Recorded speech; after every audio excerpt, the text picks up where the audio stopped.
Hello and welcome back to the Innovate Eco podcast. This is the podcast where I interview founders and innovators who are taking direct action to tackle our big environmental problems. I'm your host, Rob Regglesworth, and in today's episode, I speak to the founder of a company called ArchAI, Iris Kramer.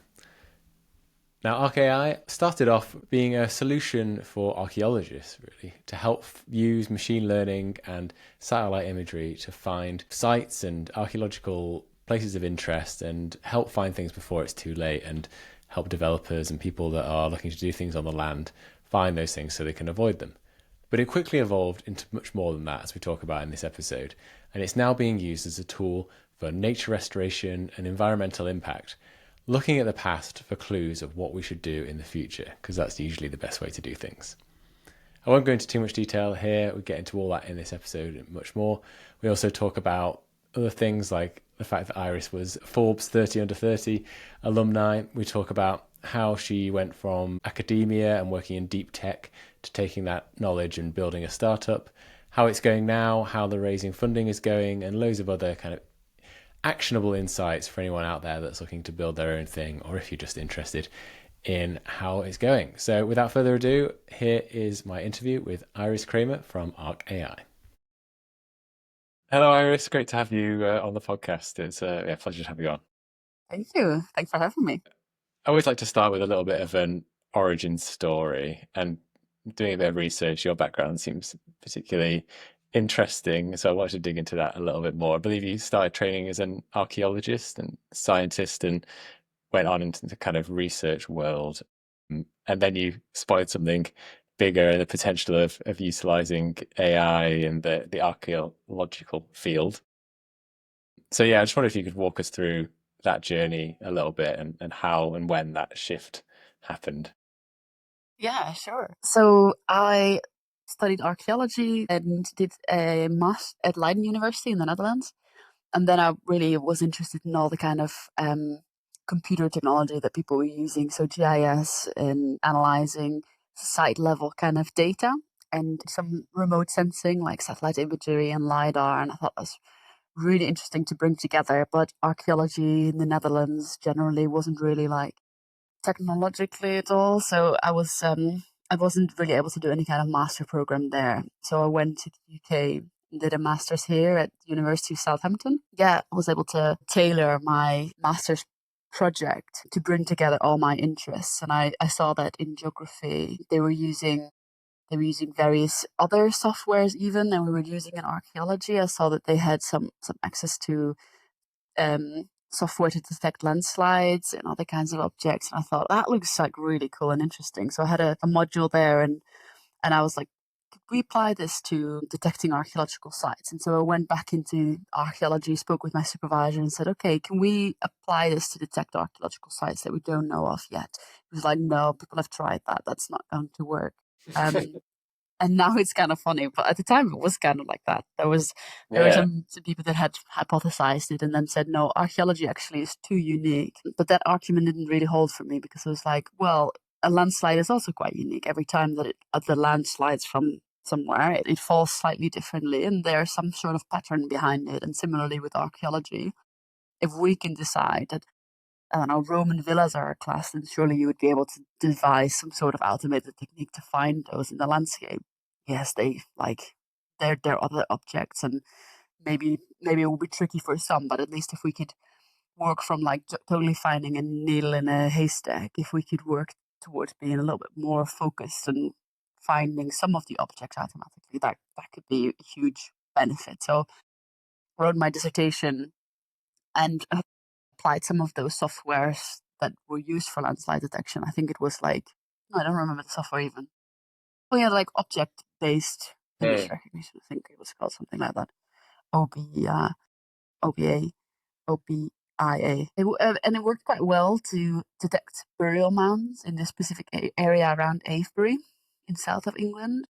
I was then like, okay, well that's interesting to use like computer vision, image recognition, like, but it's all like pattern recognition. It's all still requiring me to put in all the rules for how to detect these objects in the landscape. What I really want to move towards is using some learning approach where like the machine learning approach, which was at the time, there were like self-driving cars on the road. This is like 2014, 2015. So they were like quite early stage cars. It was Yeah. like, I don't know, maybe like a little Google type prototype around San Francisco area that they were just like driving little bits around. But I saw if they can do that, they can train it to find all of the variations that are brought into driving on the road, and that should surely will move towards something that we can apply as well.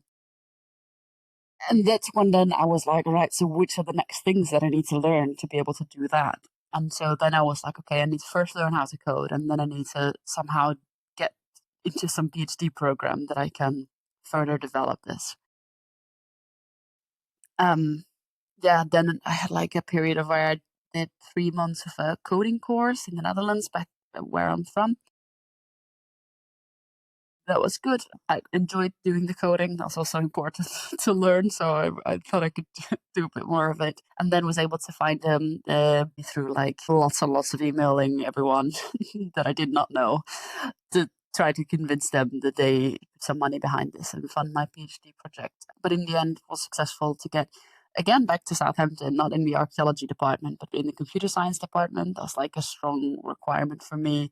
I really wanted to do this from with having guidance from computer science people, because otherwise I would have to learn myself how to do deep learning, the machine learning technique that I wanted to apply, which would have been a disaster. Yeah, got funding from the Ordnance Survey in the end, which was really great. They'd already been working a little bit on projects with this PhD supervisor, Jonathan Hare at Southampton University, and they'd already been working a little bit together. So they already knew that, oh, this could be really exciting. If Iris can find all these archaeological sites in the landscape, then surely we would be able to detect all the other things that happen afterwards, which are then interesting for the Ordnance Survey. So they saw that there was potential in that and wanted to fund it.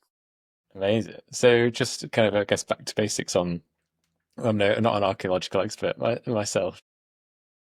On before this technology and before you started thinking about this, what was the way that people would go about with finding these features? Would it be literally digging entire fields up? Like, what was the traditional way of going about this? Yes, there's a combined approach, I suppose, that people would have to use. So if they're looking for like, if there's any kind of construction projects happening anywhere, then they would have to go through all the steps of looking at some satellite imagery that might be available. Well, satellite imagery, to be fair, it's that's also too advanced of technology often to even like use and look into, because it's like that's a bit tricky to use. More so, people would look at what's already known in an area. It might be that locally there's some knowledge already about a certain area. And yeah, like field over surveys. The Ordnance Survey has already like over 100 years been interested in archaeology, and so they have done a lot of kind of surveys and reviewed aerial photography in the past. So they would have flown across the landscape to map the landscape, and part of their job as well was to detect archaeological sites in that process. And even like if they were doing field surveys, they were asked to speak to the farmer about potential archaeological finds that they made. So sometimes when you look on historic maps, you can say 5 Roman coins found, and that's like that was part of the Ordnance Survey's job, to put that on a map. And then at some point, that all that information was given to historic England, English heritage, like those places. And that's always like the first search, like, okay, has anything been found in this area? Do we have any knowledge in this area? And then maybe I look at some of these historic maps for that data. And then like more recently also using LiDAR data to detect some of the earthworks in the landscape, so the humps and bumps. That data is available from the Environment Agency, so it can be brought in. Reviewing old archival and aerial imagery is an important part of it.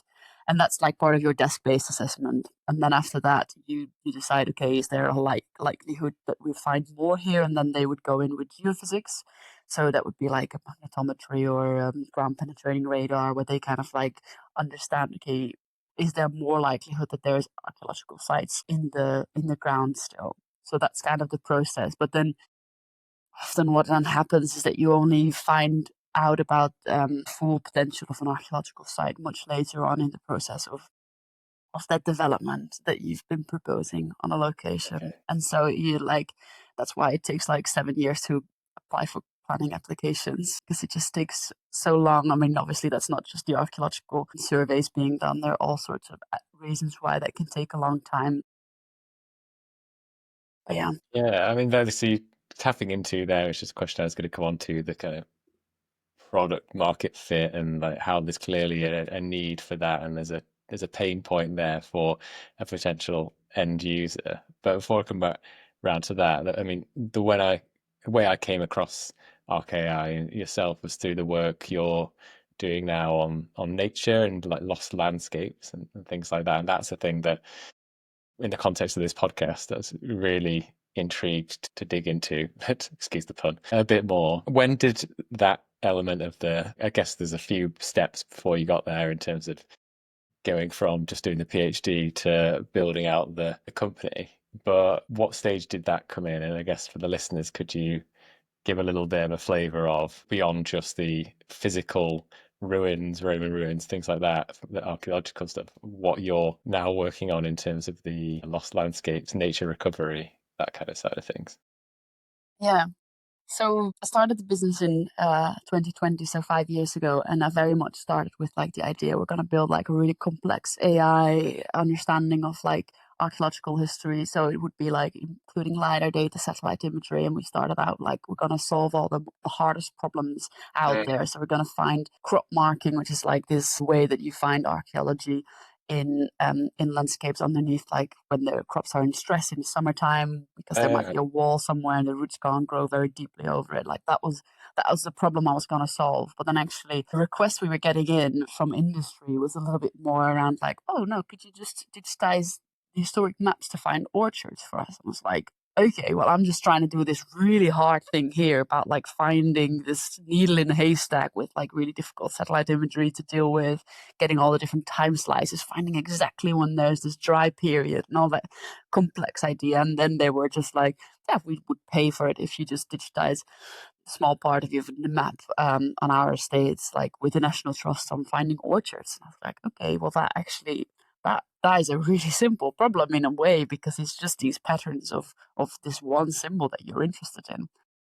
So we did a project on that, and we nationally, like the People's Trust for Endangered Species has been for digitizing this manually with their volunteer base for over 7 years or something, um, to try and digitize these manually. And what we did over a few months, mapped on the first edition. No, we mapped it on a second edition, 25 inch. That's like from 1900, around turn of the century. We mapped all of those orchards, and then we also mapped them on the 1950s, the 1970, that date range as well. So we had an understanding of change over time for all the orchards, and that's what we did in yeah, like 2 months. Like, okay, great. Now we've got this project, and then we started seeing more and more interest actually from that nature side. And we're like, okay, now let's do it on woodland so that we can understand woodland loss. And now I was like, well, actually, why would we go back now to making all these complex products? They will probably be there still when we get back to them. It's a really complex problem, but actually, nature and being in more of those conversations just really pulled me in, because I was like, this is really important and we should really address these things now. No one's doing this. We're really, I care a lot about nature. I love the historic environment and like the more recent past as well as the ancient past. And so there's all this kind of, I started learning more about like nature restoration, and I was like, so what are they restoring? And it's like, well, they're just like, putting things here and there, but thinking of how the nature used to be.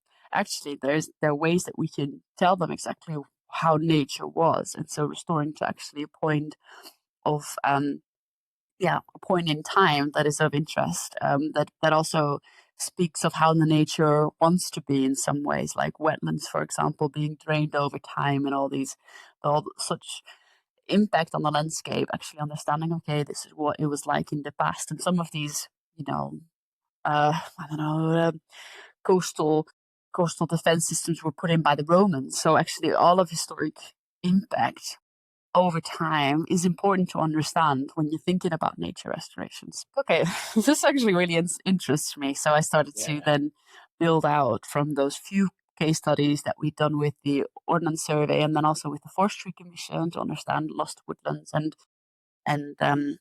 another product that we made for them.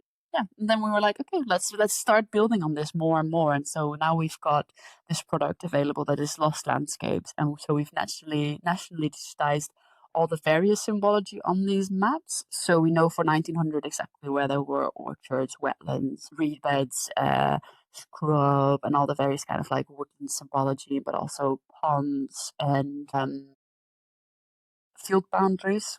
And then the other part that we have is like styles based on LiDAR, because we still Mm. use LiDAR a lot nationally, and that's where we've nationally digitized Ridge and Furrow, which is this medieval plowing system. And when it's well preserved, so it's not been plowed since basically the medieval times, then we can understand like that preservation level, and that means that maybe it's actually got species-rich grassland growing on it. So it's also kind of a proxy to understand what the potentially the carbon storage maybe still is of that land if it's not been plowed, and if it's then like potentially species rich grasslands. So there's other elements of nature related as well as archaeology. So the Forestry Commission, for example, in their kind of red amber green mapping of like, yes, we promote woodland creation where they've been lost, they would actually dissuade people from planting trees on this ridge and furrow if it's well preserved and it's from the Mm. medieval. So there's that kind of like approach. It like yeah, so potentially so powerful in terms of that early stage investigation, avoidance, and keeping those really expensive ground level surveys down to a minimum. I think that's where it's on multiple levels. This is really powerful, and particularly bringing in elements of the AI and deep learning and stuff that are rather on top of the lidar that you can already probably gather quite a lot from is really cool. Yeah, I'm just thinking about projects I've worked on in the past, nature restoration projects, and the amount of work that's gone into hydrology surveys, looking at like where the groundwater is flowing and where we predict that the surface water is flowing. But if you knew where the ponds used to be, or you knew what it used to look like a couple of 100 years ago, then you could save yourself a lot of money and head scratching and confusion. Or even worse, I mean, I've worked on projects where none of that investigation was done, and kind of gut feeling was used to a pond. It feels like a pond should go over here or something, and then it's dry after a year, and people are like, "Why is that? Maybe we should have done a bit more investigation." If you can, yeah, prevent those cases, like you say, of accidentally destroying a site that was really valuable, or getting so far down the line that it's kind of the sunk cost of not developing it is really high. I think that's a really powerful use case. I like it. Yeah, and other case studies that we're now working towards as well is like river restoration and understanding where the rivers used to flow and like when did they become straightened perhaps in some areas. Like all of that knowledge of the change over time in the past 150 years is really important to understand what's the highest likely locations to restore well. And because the river restoration can be such a tricky, high risk area, like if it goes wrong, it's pretty bad when river restoration goes wrong, then actually having some sort of priority system that you could build in would be quite useful technology. And that's where also this understanding these systems at scale, so understanding how the river used to be like at scale, and then understanding, okay, how can we then understand where we can have our biggest bang for our buck or something for nature, and like what does that affect?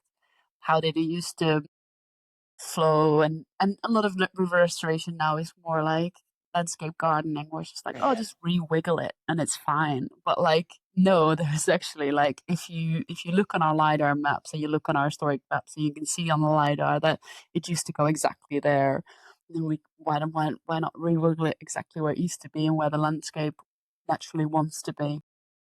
Yeah, it always blows my mind. I've seen some really cool LiDAR images of old rivers, and you grow up with, oh, I did at least, like of your what you think a river should look like, because that's what all the rivers look like in the UK anyway. It's like this very cartoon, like wiggly. I mean, most of them are straight even, but like, yeah, a slight wiggle, and you see what it's meant to be like, and it's this complex system of like loads of channels and all sorts of stuff going all over the place, like a really dynamic system, and then you start to understand why everywhere floods all the time. How we've got ourselves into a bit of a sticky situation. Yeah, I find that fascinating. I want to go back a little bit in terms of like that on the business side of things and coming up with the going from you working on this as a research project to founding a company. Like that's a pretty big step and a bold move. And Was it something that was always in your, do you have an entrepreneurial side to you? Have you always thought that's something you wanted to do, or was it just a natural progression from the research to going, there's a business in this and I think I can make money out of it? How did that's what fascinates me when I speak to founders, and particularly when they come from a more of an academic background of when you decided to take that leap. Yeah. I think I always had some sort of entrepreneurial spirit in some way. I was always like organizing things and wanting to have an make an impact. But I really clearly only wanted to do something if I knew that it was gonna have a big impact. I always saw that like I actually as a young person I always thought that I'm never going to run my own business. My grandfather had his own construction company, and my parents Yeah. and my grandma were always like, "Oh, it's like so much work," and like he. He was always working, and it was such a stressful environment for everyone. So you probably not want to have your own business. And I saw other kind of people with businesses. In my idea in my village was like, okay, the hairdresser is a business, and the I don't know. Those are the kinds of businesses that are, Yeah. and restaurants. They always just have to work really hard and don't necessarily get so much more reward out of it. Only like local kudos in some way. And so I didn't know I was too particularly interested unless I would be able to have a big impact, and it would be something that takes something much further. So, studied archaeology just because I thought it was going to be a fun career as well. And then I actually, like, yeah, along the way, I was like, okay, now I see this like big gap, and I really want this one to be addressed. So I was like, all right, I need to do this. I'm pulled towards doing this.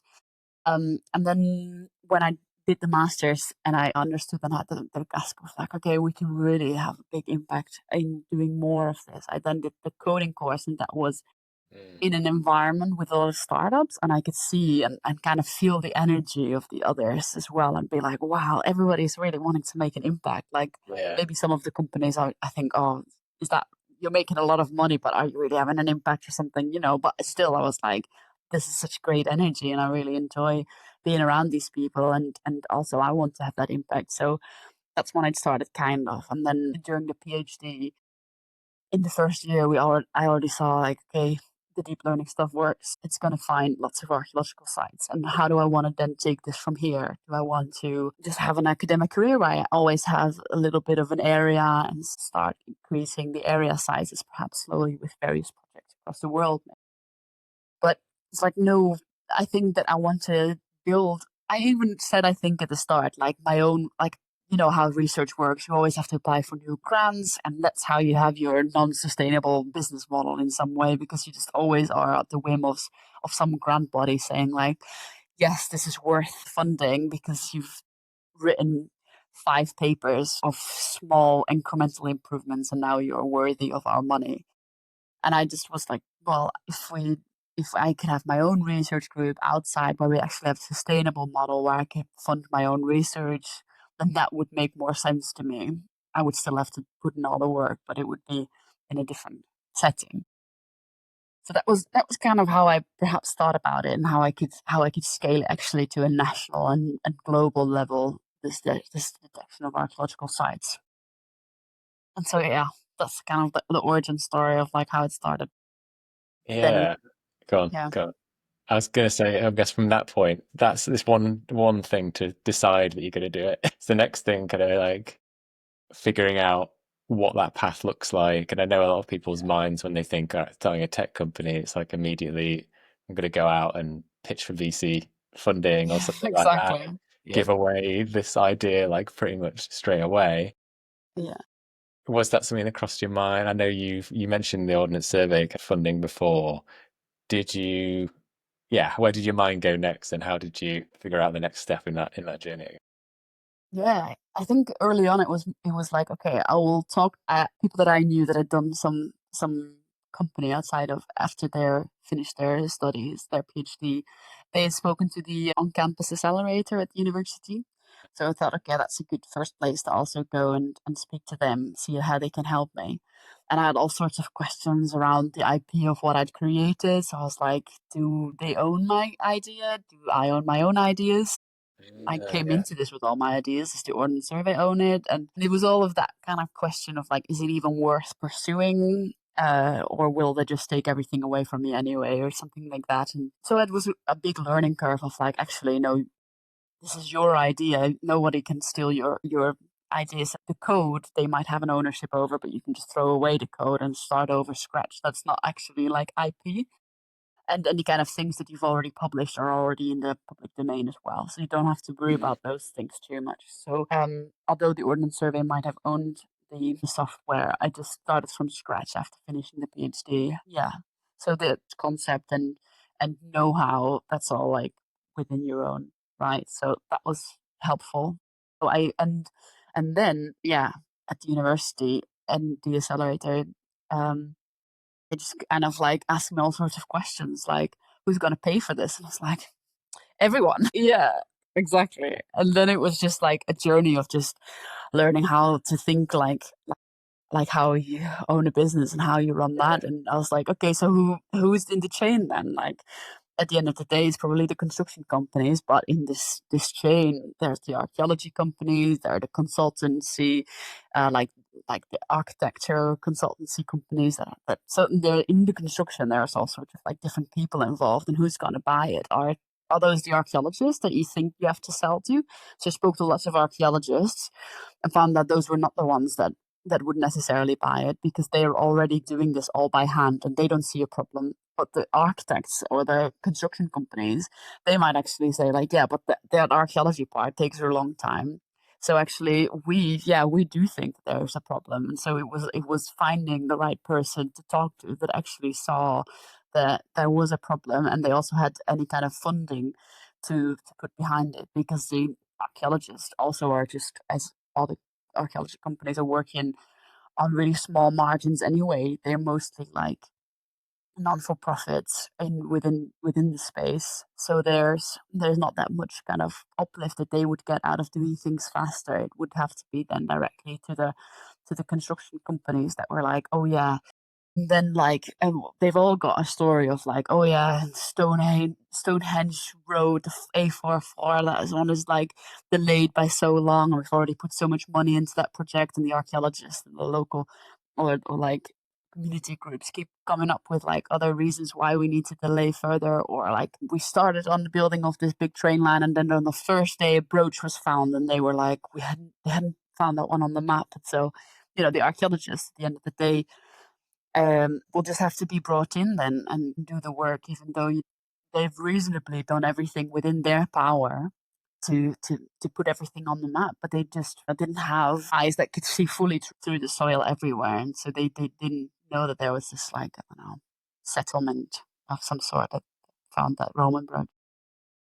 Yeah, that's such a good point of trying to find the actual end user, as it were, someone that's worked in this space and as an ecologist, come across very similar parallels to that in terms of the actual ecologists for tech solutions are often not the people to target because they actually quite enjoy being out in the field and doing the work, similar Yeah, to archaeologists, quite happy to get paid by someone to do, to spend months in the field and stuff. And actually where the end pain point, as you say, is with the developer or the builder who would benefit from some earlier knowledge of what's going on.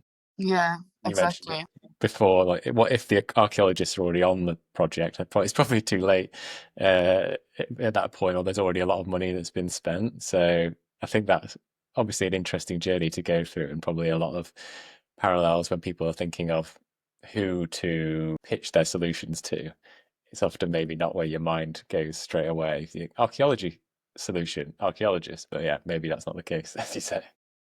Yeah, yeah, and if you want to put an infrastructure project somewhere, and you're thinking about the route some to go past. Like often the architects design that route and they've decided the route, and then the archaeologists are brought in afterwards, and they say like, okay, this is going like through a major archaeological site, or this is on a huge graveyard. Like, are you sure you want to go ahead? Like, yeah, well, we've already put like years into just designing this route. We're gonna go ahead with it, and the archaeologists are like, all right, well, we get to dig it up, so that's fine. Yeah.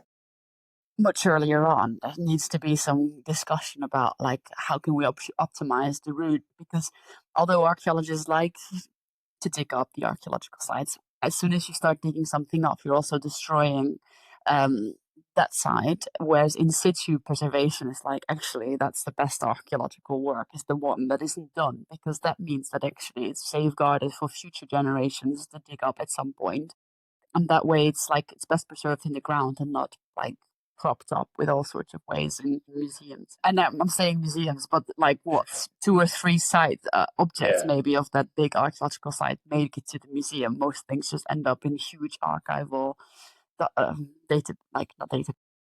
Yeah. It's crazy to me that it's always been crazy to me that that's so backward the way that it's thought of. The plan is made, and then like you figure out if there's an issue later on. I'm trying to think of a good analogy as you were talking there, of like Well, like the bed in the tunnel. yeah, well, yeah, the bat tunnel's a good one. But like, just in my house, like if I was gonna go and like put, I don't know, an ornament on a table and just like I just put it on there and then just hope it doesn't fall off, rather than like assessing if it's looking at it and going, is that a table gonna hold this object first? It's like, no, I'm just gonna go for it. Like, it's a weird way around, I've always thought, to think about things. And so you've kind of figured out there's clearly an end user there and a pain point that needs solving.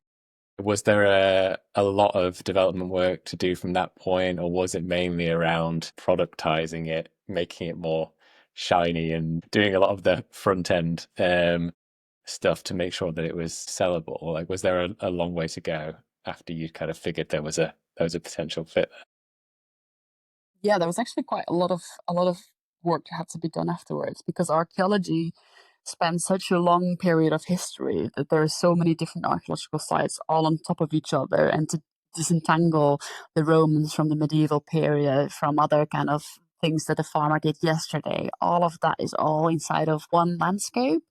And so actually to understand the archaeological potential is quite complex. And so in that process, we started and we got various kind of grants along the way to, on the one hand, develop the product, and the other hand, speak more with these customers and get them on board. And then that's when, around that time, that we started getting more interest on like a simpler product as well. So there? whilst we were extracting one layer at a time, like we've got our Ridge and Furrow national model, we've got various kind of like hill forts and round houses, and we've got models for very specific object types now that we were able to disentangle from that landscape. We've still not got into like the making making the full archaeological assessment model. We've got various bits of models around, but we actually saw, okay, why don't we start selling what we already have before we get to the full blown Mm. perfect model that we can start putting into those kind of like root optioneering software and early stage detection models. So we've not got that yet. And oh yeah, actually what you mentioned earlier about like how did you go about like then maybe getting feces in, or anything like that. We've actually gone and tried to, well, early on I was still thinking, okay, we're definitely going to get investment. I kind of pitched for investment and I got offers for All right. investment and wanted to go down that route, but also Yeah. understood that maybe I could try to bootstrap. So I was just like, okay, well, I got an offer for a certain level of for like £100,000 or something, but then I got some similar equivalent money from grants. So I was like, well, don't need the investment now. I've got the grants.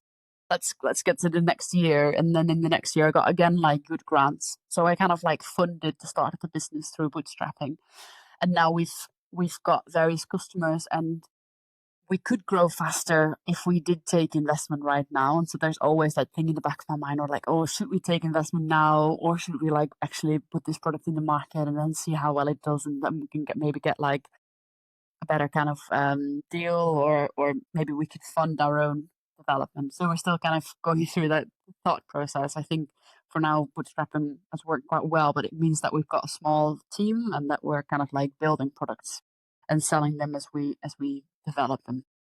Yeah, there's like huge pros and cons to both route, and I think a wise decision to maybe stick small to start with, and then kind of see what Yeah, emerges and stuff. Because I've spoken to many people on the podcast who've maybe gone down the VC route a bit early because they thought that's the only option, and I think the yeah. grant route is definitely interesting and something I'd underestimated just how much there is available, particularly in like the innovation and environmental area. I mean, any on a kind of practical level, any tips or things you picked up in the grant process? Any particular grants that were you found really powerful that maybe came with like elements of mentorship or anything like that? Like anything you learned along the way that might be useful to listeners?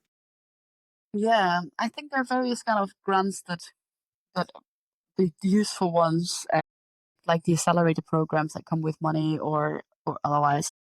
There are various that you can get quite early stages. So there's like the Geovation one that was useful for that was like that's the Ordnance Surveys Accelerator. So that was kind of a natural fit to go into that one, and that was really helpful and got me in touch with all sorts of like the property technology and the ground kind of technology is the ones that they run. So that was really useful to directly get in touch with end users or partners as well. And then I got the Royal Academy of Engineering Enterprise Fellowship, and that was useful one as well. It also came with kind of like an accelerator type program with advice and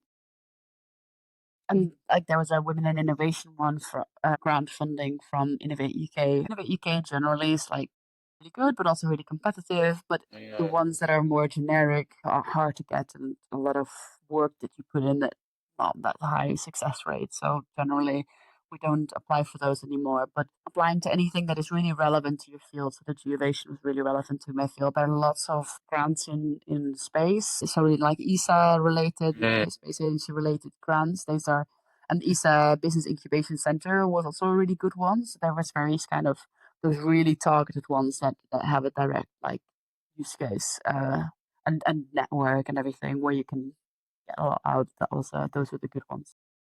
Nice. Yeah, I think with I was speaking to someone from the podcast last week, and they were saying similar that they had used a lot of grants, and it was a bit of a laborious process in the past, and they're actually using not only AI to help find more opportunities out there, but also to kind of help them draft at least initial applications because it can be a Yeah. lengthy process. So I like to, just like with ArchAI, these uses of AI for good. If it's going towards a business that's doing something meaningful and helping them apply for a grant, I think that's an interesting application of it for anyone out there listening who's worried about their whole life turning into grant applications. Yeah. No, it's definitely I've wasted a lot of time on unsuccessful grant applications and yeah, there's so much that I've learned along the way of how important it is to have partnerships and I don't know, all sorts of various things that I did wrong early on, and there's much learning curve. And being an academic kind of helps because are Yeah. already used to the grants and how they work,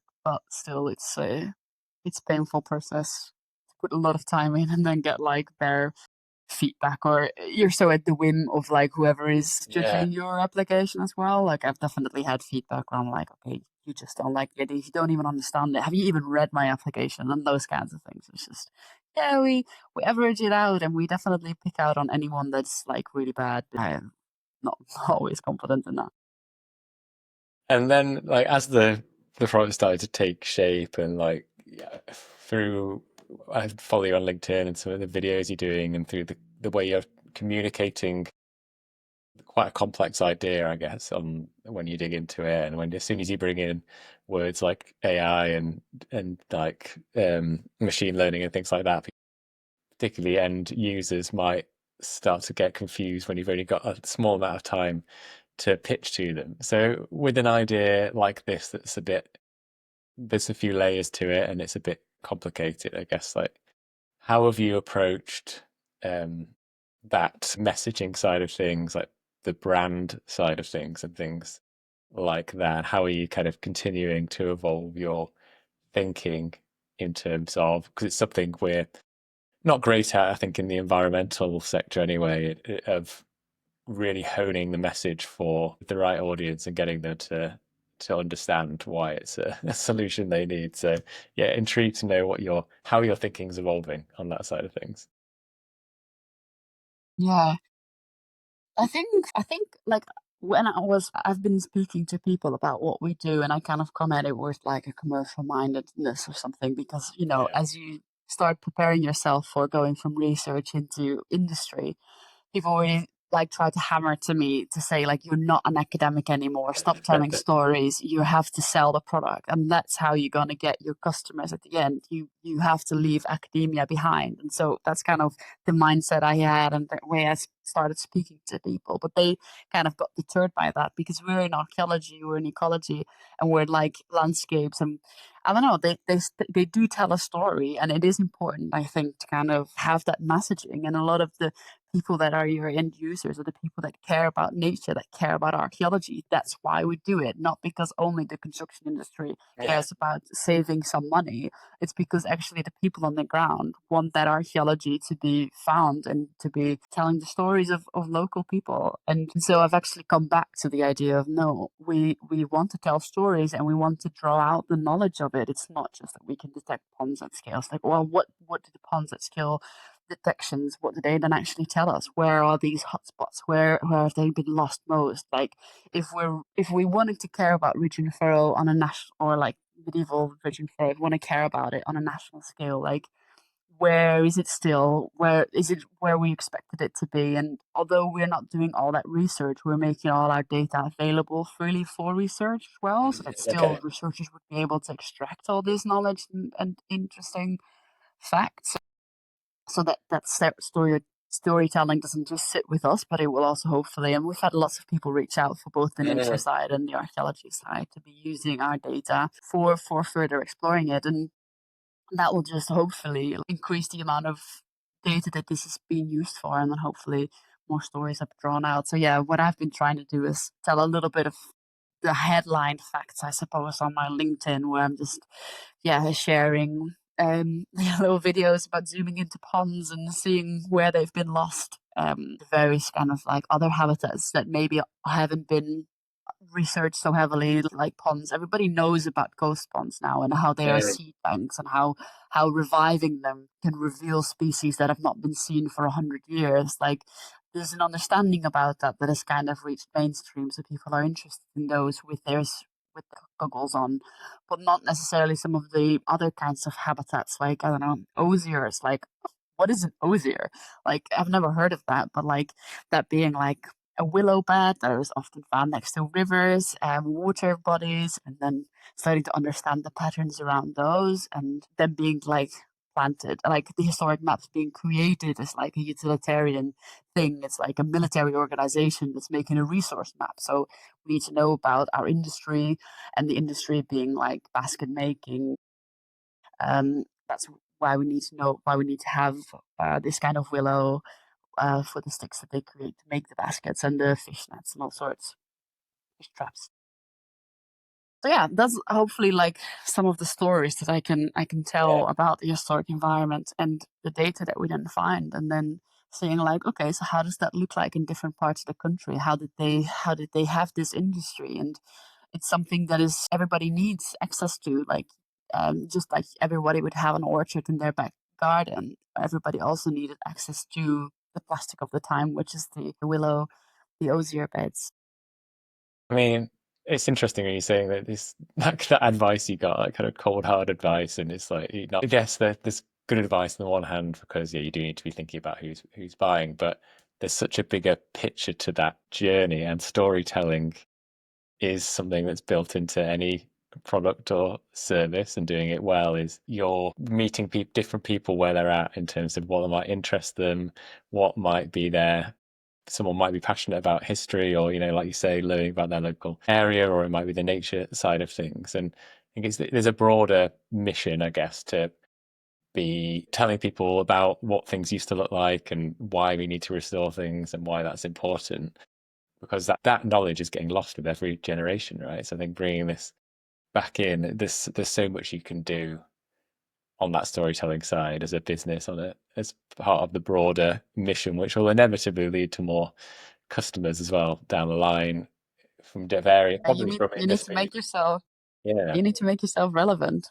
yeah, Because if like I think actually nature side is doing that much better than the archaeology side. Like archaeology has got the natural, like everybody likes Romans and all the stories that kind of comes in with, but not necessarily too much about what is being dug today. If it's not like some huge, really cool thing with one really exciting find, it's maybe like not looked at as much. Nature has often been more recently been able to sell itself much better, and like you've got biodiversity net gain and you've got various kind of policies working in your favor. Obviously, at the whim of every government, they like slightly changes where they put the importance in it. But if you stop telling the stories and if you stop putting the emphasis on like how important it is for us, then people can start forgetting that. Can start being like, well, why do we bother? Why would we dig that up? We can remove that necessity Yeah. to care about these things, and then it just goes away.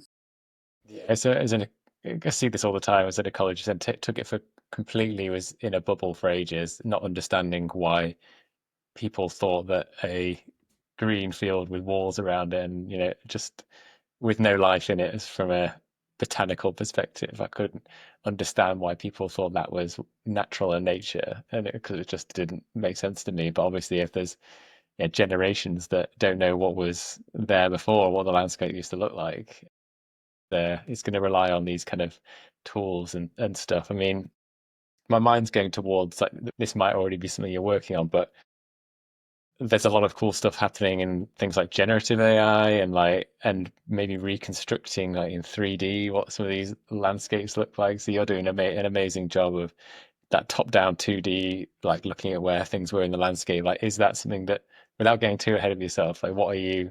Maybe you're already working on it. If you are, I'd love to know a bit more. Or if you're not, like, are there anything like that that you're excited to build into the next phase of what you're developing? Yeah, I mean it's just conceptual, but I think that's exactly what we would like to do.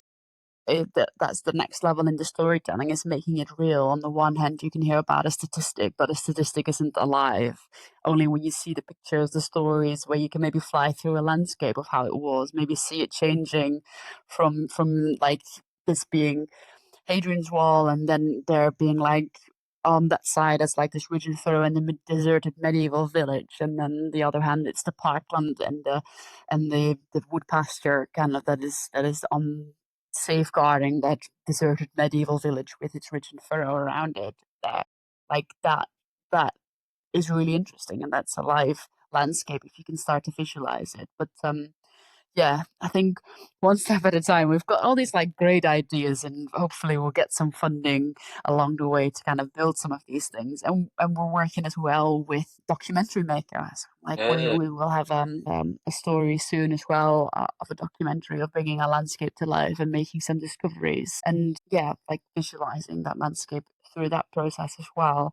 So I definitely take this the visualizations and the stories, yeah, really to heart. Find it really important to put that in as well. Yeah, that's the shiny object syndrome. If it's startup founders have to be aware of not getting too carried away and then running Yeah, off with it. exactly. And there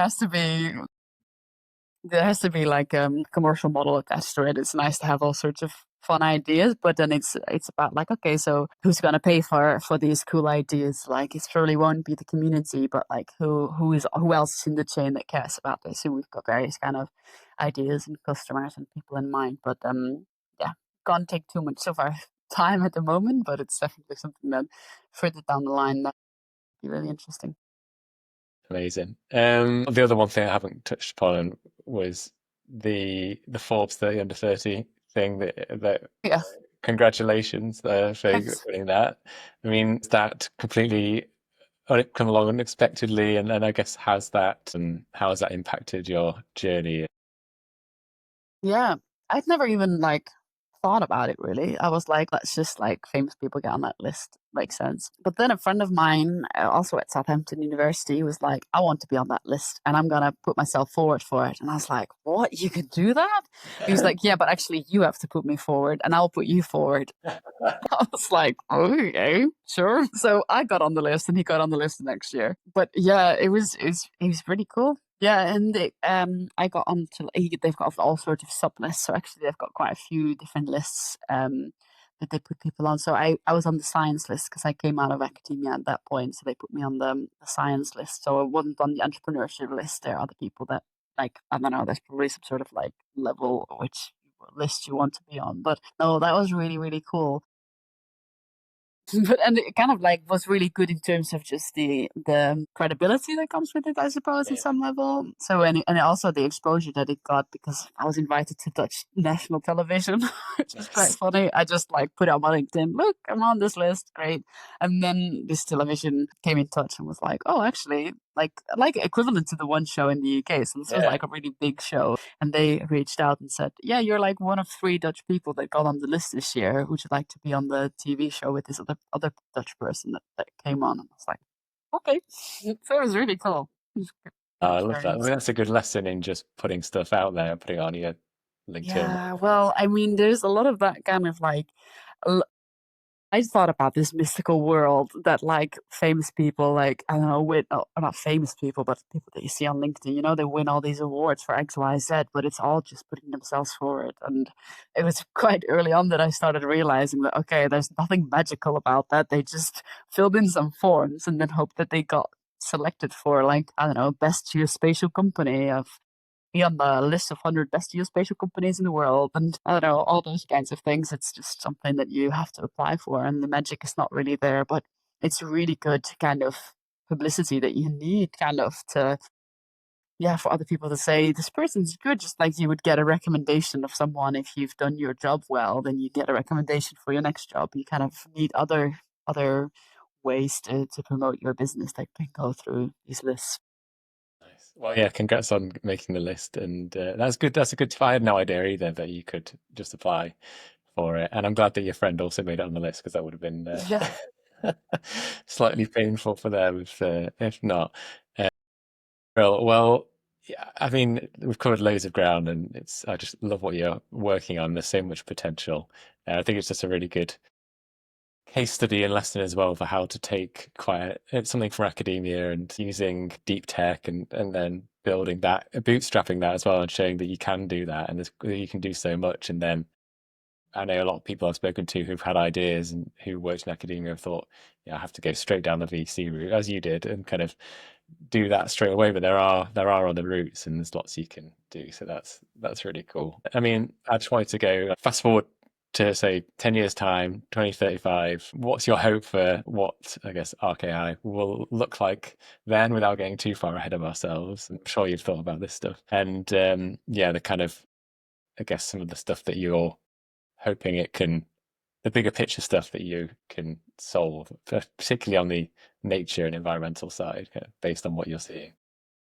Yeah. So my vision for ArcAI is that we're like the national mapping agency of the past at that point. So we want to have all these layers of history in the landscape. We will have figured out. So we know at different times what what the man-made features are like, what the nature features that are all in the landscape all together, so that we can pinpoint things. We can differentiate whether something was a pingo like an ice age pond or whether something is a dew pond put in the prehistoric like for cattle, Mm. and all of this kind of information and layers. We want to have everything kind of outlined and understand exactly what it is for an archaeological perspective, for a nature perspective, and also for like what risk there might be for development. So it's not just about the interesting sides. It's also like actually if you put your house on top of this pond, then that also might hold more water, or there might be a subsidence risk, or it might have been filled in by the farmer at some point by something bad chemicals and things. So there's all sorts of risks and opportunities in the landscape Yeah. that we can bring out on a national level, but also on an international level. Like there's no reason to just stay within UK. We can go international and detect all of this everywhere. So that's kind of the Nice. Yeah, I was going to ask if I'm guessing it can be scaled. Kind of, I guess Europe will be the next logical step, and then yeah, the rest of the world, I'm sure, various challenges. But if you're using LiDAR and satellite imagery and things like that, then I guess no reason why. yeah, and we've already applied various of these techniques in different countries as well. Like we did some case studies detecting archaeological sites on in Mayan Mexico, but also Oh. in Ukraine looking for burial mounds. And yeah, works in different areas, and some of them like a burial mound in the UK and a burial mound in the Ukraine, like they look the same. Maybe some of the Ukrainian ones are huge and really impressive, probably much bigger sometimes than the ones in the UK. But like you can translate these kinds of techniques to other places.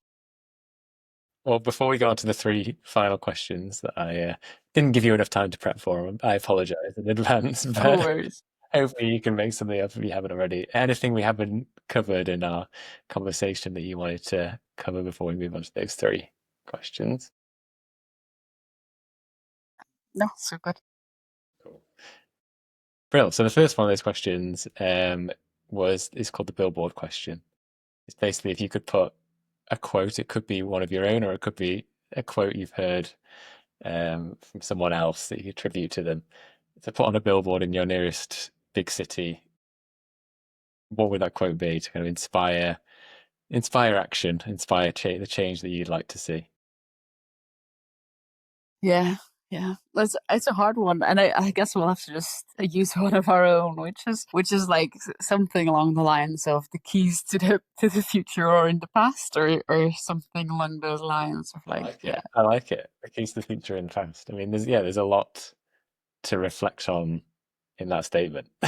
you know, yeah, across a range of different topics and things. People can take that how they want, but I think we can learn a lot of lessons from the past, good and bad. So yeah. I like it. I like it.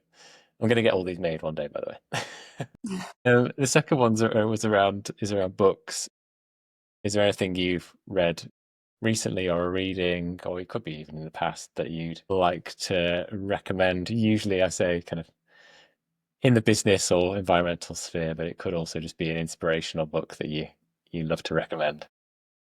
Yeah, I mostly listen to my books, and I was listening to Okay. this in a various drives. Yeah, and it's Nature's Ghost by Sophie Yeo. Yeah, I really enjoyed it.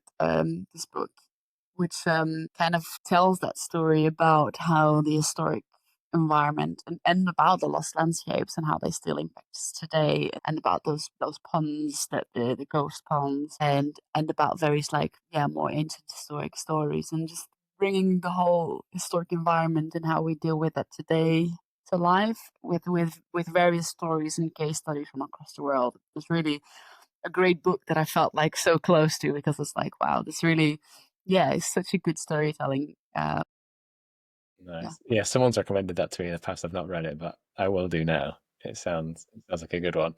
And final question is in the spirit of spreading the wealth and kind of getting more people to start their own businesses and things like that. I've asked all my guests, and this seems to be a common theme. I don't know if it is for you. If they've got any ideas that they jotted down in the past, or for businesses that they never got around to starting, or they don't have the time to start, but if they could clone themselves, they'd love to. If you've got anything that you could share, or you'd be happy for someone who's listening to maybe run with if they've got the time.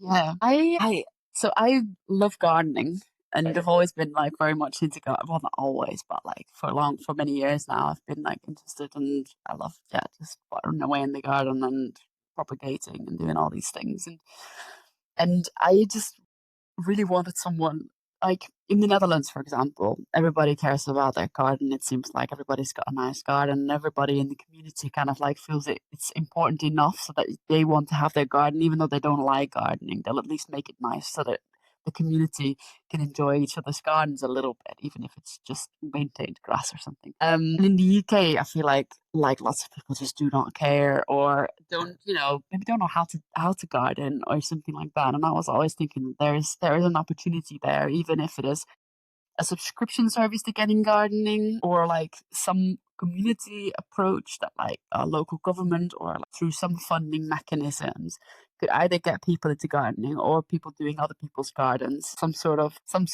business model could be one there. And I thought also, like, I was doing some of my own seed sowing, and I had so much left over, and I was like, what am I going to do with all these things that I've now sown? And they're like just in my greenhouse withering away, because I don't know where to kind of like leave them. I left some in front of my house, and they did disappear, which was a good.